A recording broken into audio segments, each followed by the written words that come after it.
हम सब इस मनुष्य जीवन में हैं तो कर्म करना ही है और करना ही होता है।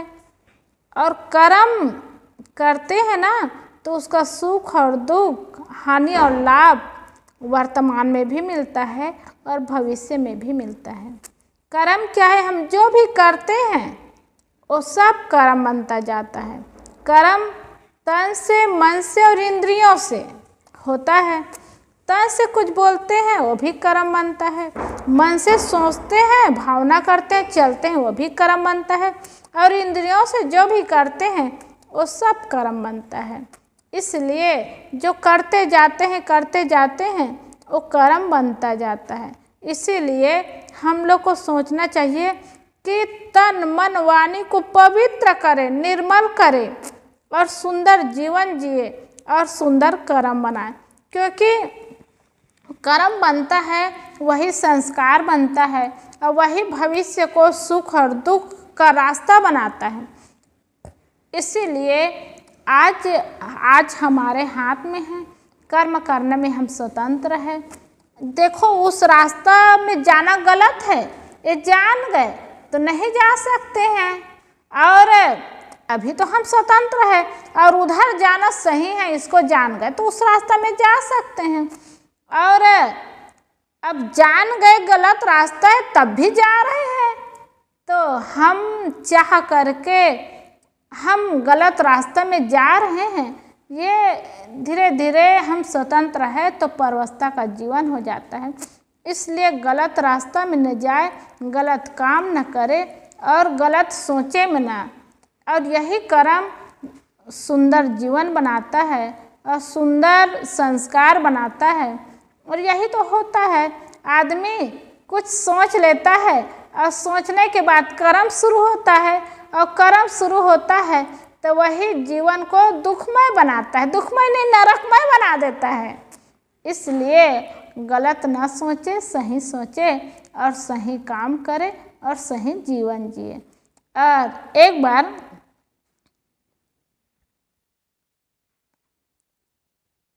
एक मियाँ जी थे, तो एक मियाँ जी जब सुबह सुबह वो सोच गए तो वहीं पर बेर का पेड़ था, और बेर का पेड़ था वहीं पर बैठ गया और हड़बड़ा करके तो बैठ गया, जल्दी जल्दी में बैठा, तब देखा बहुत बेर है और बेर पड़ा हुआ है। और सुभान मियाँ बहुत बड़ा आदमी था और बहुत धनवान था और सम्मानित व्यक्ति था। और सुबह गया सुभान मियाँ तो देखा बेर बहुत सुंदर बड़ा बड़ा फल लगा है, गिरा है, तो कोई तो देख नहीं रहा है, मैं सोच आया हूँ करके। तो क्या किया, लेटरिन बैठा था, मन को मार नहीं पाया और बेर खाता गया, खा रहा था, इधर सोच भी कर रहा था, इधर बेर भी खा रहा था, और दोनों तरफ काम चल रहा था, मुंह में भी काम चल रहा था, नीचे भी काम चल रहा था। अब सोच करके आया, और आने के बाद संयोग ऐसा कि उसी गांव में नित्यांगना आई थी नृत्य करने के लिए, और उसी रात में नित्यांगना आई थी, नृत्य होना था। अब नृत्य कार्यक्रम शुरू हुआ तो सब लोग गए थे, बहुत भीड़ थी, गांव भर के लोग। तो मियाँ जी बड़े आदमी थे, सम्मानित व्यक्ति थे, सब लोग उनको मानते थे, तो सामने उसको कुर्सी दिए और आदर पूर्वक बिठाए उनको, और बिठा करके जब वो कार्यक्रम शुरू हुआ और नित्यांगना नाचने लगी, नाचते नाचते गाना भी गाने लगी, और गाने लगी तो शुरू की, सुभान तेरी बतिया मैं जान गई राम ये कहने लगी। तो मियाँ जी के मन में हुआ, क्या मैं सोच करते करते बेर खा रहा था, इसको ये जान गई, देख ली क्या? उनके मन में डर हो गया और यही कह रही थी, सुभान तेरी बतिया मैं जान गई राम, मैं जान गई राम। उनका नाम सुभान था, सुभान मियाँ लोग जानते थे। अब वो गीत गा रही थी तो उनके मन में लगा ये मेरा नाम जानती है और मुझे ही कह रही है। बेर खाते खाते सोच करते करते देख ली है और ये पूरी सभा में इतनी भीड़ में सबको बता देंगे तो अच्छा नहीं होगा। यही सोच करके मियाँ जी क्या किए, हाथ से अंगूठी निकाले और निकाल करके दे दिए। अब इतना महंगा अंगूठी और दे दिए और वो भी एकदम खुश हो गई, एकदम प्रसन्न हो गई। और वो सोच ही रही थी आज तक इतना नृत्य करने जाती हूँ लेकिन ऐसा कभी नहीं मिला था, आज पहली बार शुरू की हो और ऐसा मिलना शुरू हुआ है।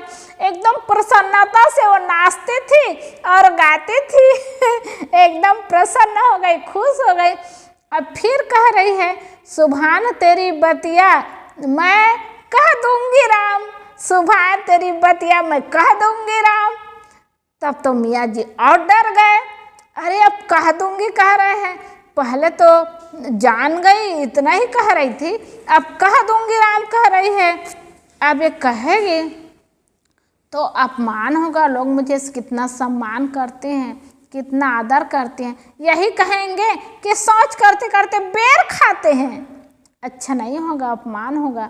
तो वो क्या किए, ये वो ओढ़ी थी ना साल, ओढ़े थे साल, बहुत महंगा साल था, उसको निकाल करके दे दिए। अब बहुत महंगा था। अब वो नित्यांगना भी सोचने लग गई इतना महंगा साल, इतना बढ़िया साल मुझे आज मिला है, गिफ्ट में मिला है। वो बहुत खुश थी, बहुत खुश थी, बहुत प्रसन्न थी। और ये बेचारा बहुत डर रहा था मियाँ जी कहीं ये कह ना दे, चार जने के बीच में बात ना खोल दे। अब वो नाचने लगे, एकदम प्रसन्न ना हो करके मटकाने लगी, नाचने लगी और गाने लगी। और फिर आगे बढ़ाई, सुभान तेरी बतिया मैं कह रही हूँ राम, सुभान तेरी बतिया मैं कह रही हूँ राम। अब सुभान तेरी बतिया कह रही हूँ राम कहने लगी तो मियाँ जी को रहा नहीं गया, वो गुस्सा में आया और आ करके कहने लगा, अरे कई बार हो गया, कई बार होगा, सुभान तेरी बतिया मैं जान गई, सुभान तेरी बतिया मैं कह दूंगी, सुभान तेरी बतिया मैं कह रही हूँ, इतना बोल रही हो क्या कहोगी, यही तो कहोगी ना कि सुभान मियाँ ले सोच करते करते बेर खा लिया, यही तो कहोगे। सब लोग को हंसी आई, अरे सुभान मियाँ ये क्या किया, क्या बात करें। तो वो नित्यांगना कहने लगी कि मैं तो जानती नहीं कि यहाँ कोई सुभान मियाँ है, किसी का नाम सुभान मियाँ है, और सुभान मियाँ तो मैं भगवान को कह रही हूँ और भगवान की महिमा गाने वाली थी, और भगवान की महिमा के लिए मैं कह रही थी कि भगवान की महिमा मैं कह रही हूँ राम, भगवान की महिमा मैं जानती हूँ राम, भगवान की महिमा मैं कह दूंगी राम। मैं तो भगवान की महिमा गाने के लिए कह रही हूँ, मैं कोई सुभान यहाँ है और सोच करते करते बेर खाए ये भी मुझे पता नहीं। तो सारी पोल पट्टी खुल गई और सुभान जी अपने मुख से निकाले और सबके बीच में बोले और शर्मिंदा हो गए। सज्जनों, किसी के अंदर में पाप रहता है ना तो मन खुद बताता रहता है, मन में शब्द निकलता रहता है, कोई कुछ कह न दे, कोई बोल न दे, कोई शब्द न निकल जाए, इसलिए बनाते रहते हैं। और कुछ बात ऐसे होती है ना लोगों के बीच में तो खुद से निकल जाता है शब्द। इसीलिए गलत कर्म और गलत बात, गलत व्यवहार किसी के मुख से ना हो और किसी के जीवन से ना हो, क्योंकि समय आता है, परिस्थिति आती है ना तो खुद से निकल जाता है, दूसरों को निकालने की बात नहीं होती, खुद से निकल जाता है। इसलिए चाहिए कि हम अच्छा कर्म करें, अच्छा जीवन जिए, अच्छा व्यवहार करें, ताकि कभी समय आए, संयोग आए तो जुबान से भी निकल जाए, और जुबान से निकल जाए तो कहने में भी अच्छा लगेगा, सुनने में भी अच्छा लगेगा। लेकिन गलत कर्म करने वाले की बात अगर कभी शब्द में निकल जाए और जुबान में निकलने के बाद सुनने वालों को भी अच्छा नहीं लगेगा, खुद को भी अच्छा नहीं लगेगा। इसलिए अच्छा कर्म करें, मन में भाव, दया का भाव, संतोष का भाव बनाएं और हृदय को चोरी, हिंसा, व्यभिचार से बिल्कुल दूर रखें शरीर को और सद्गुण हृदय में लाए। और सद्गुण लाएंगे तो क्षमा, संतोष, धीरज, दया का भाव, ये सारा गुण जब आता है, मुख से सुंदर मीठी वाणी निकले और आचरण सुंदर हो, किसी जीव पर भी अहिंसा का भाव न हो, दया का भाव हो और दया का भाव बनाए तो खुद को संतोष मिलेगा और जीवन को अच्छा लगेगा। ऐसा जीवन जीना सज्जनों खुद को संतोष देगा और खुद के साथ अच्छा जीवन बनेगा। ये बहुत अच्छी बात है। इसलिए गलत कर्म करने वाले को सुख तो नहीं मिलता, उनका मन भी छटपटाता रहता है, और अच्छा कर्म करने वाले उनका मन शांत रहता है, खुद को सुख मिलता है, संतोष मिलता है। और कभी याद भी हो जाए, चर्चा भी हो जाए तो प्रेम से लोगों के सामने चर्चा करते हैं। इसलिए अच्छा कर्म होना चाहिए, अच्छा व्यवहार होना चाहिए, ये बहुत बड़ी बात है सज्जनों। और ऐसा करने में सब लोग स्वतंत्र है और स्वतंत्रता का अधिकार है। इसलिए स्वतंत्र होकर के अच्छा काम करें, अच्छा जीवन जिए, अच्छा मार्ग में चले, जो हम सबके जीवन में सुखदायी होगा। बोलिए सद्गुरुदेव की जय।